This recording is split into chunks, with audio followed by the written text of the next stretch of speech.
Well, everyone, it's time for us to go and take a look at the 2016 Retina MacBook Pro and see if this particular MacBook is still worth buying in 2024. Now, the thing I would definitely tell you is with these particular MacBooks, I think they were pretty interesting MacBooks when they first came out. Apple put a lot of effort into the design of these MacBooks and a lot of other things all across the board there, but I will probably tell you these MacBooks probably aren't worth buying this year, and they probably weren't worth buying in the last couple of years, probably like after 2 years these MacBooks came out. I genuinely don't think they were worth buying at all, and we'll talk about that throughout this video. But if you do want to pick up some MacBooks that I would recommend people to buy this year, links will be down in the description. You can get that from there, and you can help support the channel at the same time. Now, Apple, with the 2016 Retina MacBook Pros, they put in a lot of effort to change up a lot of different things within these particular devices. Apple wanted to go through and change up everything that you ever thought Apple couldn't do within a MacBook. They changed it here for better and for worse. So some of the big takeaways we'll get into in a second, but the design of the exterior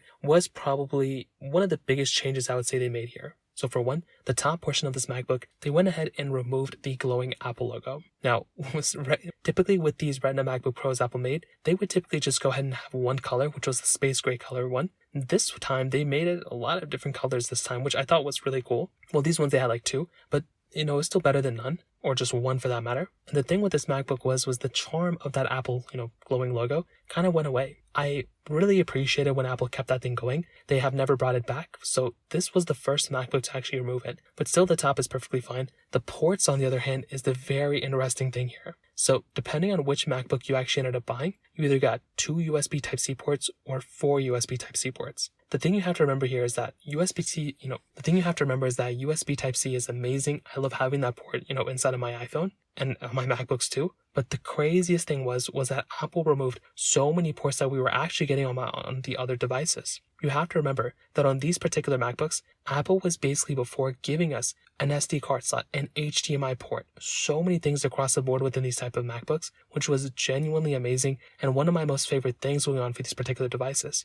Unfortunately, with these ones, Apple went ahead and removed it. Now, I think USB-C was amazing, and, definitely we've adapted much better to the current, USB Type-C versions that we've had since then. But still, going from removing all the ports into the USB Type-C, I think was the wrong choice that Apple made, especially when you consider all the other design changes Apple made with this MacBook. I do think at the end of the day, they made a mistake just jumping straight into USB-C. I feel like if they did maintain either an HDMI port or a SD card inside of this MacBook, that would have had a way better approach with this particular device. Unfortunately, Apple didn't do that. They went ahead and still, just gave us only 2 USB Type-C or 4 USB Type-C ports, which again, hopefully in the future they could have done a little bit of a better job, which they ended up doing. But this MacBook, I don't know. They completely dropped the ball here, in my opinion. Now on the bottom, you were getting your standard, screws that you can kind of take out and some basic stuff there, nothing super crazy. And for the most part, I would say on the exterior of this particular MacBook, it definitely gets a thumbs up for me. I like the way this particular Mac looks. I still think it looks and feels very, very good, and I basically have zero things to complain about here from the exterior MacBook perspective.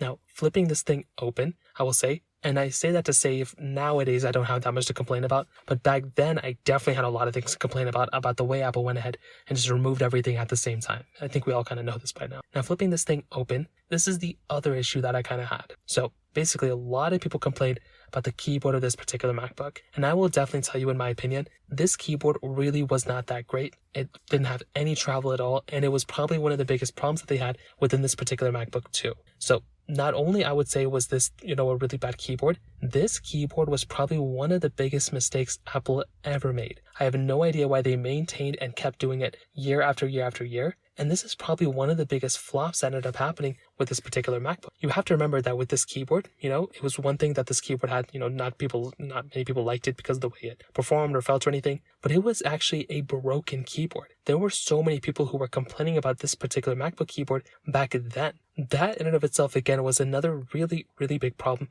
and a really big deal. Imagine getting this type of MacBook and then seeing that, this particular MacBook is giving you a faulty keyboard. Sometimes if you were pressing like one letter or you press the space bar, it would double tap the space bar. It would randomly have tons of issues across the board. And that was because of this keyboard. For so many years, I think from 2016 to 2020, Apple was basically giving you all those, they were basically for all the MacBooks made during that time, the MacBook Pros, they were having the service repair program for these keyboards because the butterfly keyboard. This was a very big problem. Since then, they've changed some things and they fixed a lot of things, I would say, say, across the board, but that was still a very annoying thing that a lot of people ran into. And my personal opinion, definitely one of the most annoying things going on here, without a doubt. Now, you were also getting that touch bar at the very top too, which a lot of people didn't like the touch bar. Personally, for me, I was actually a pretty big fan of it. I thought the touch bar was a pretty good idea. And even now when I look at it, I still think like it's a pretty decent, thing that Apple did. It's like an extra extension of the Mac, which I actually liked. I don't think developers took advantage of it that much. I think they kind of probably could have done a little bit of a better job for the most part. But I would still tell you, at the end of the day, the touch bar was not as big of a deal to me as the keyboard. The keyboard was way more annoying. The touch bar was actually kind of cool, and I did prefer it when I had it on my M1 MacBook Pro. But this thing, they removed it. I don't really complain about it that much anymore either. But that was another thing that was kind of going on with this particular MacBook at the time. Now, the top portion of this MacBook, the display, probably one of the most beautiful things going on for this Mac. I really like the display of this MacBook. Although I don't think it was a massive difference coming from the 2015 Mac, I still think the 2016 MacBook Pro was definitely a better approach here. I really like that particular MacBook, and I thought it looked very, very good at the time.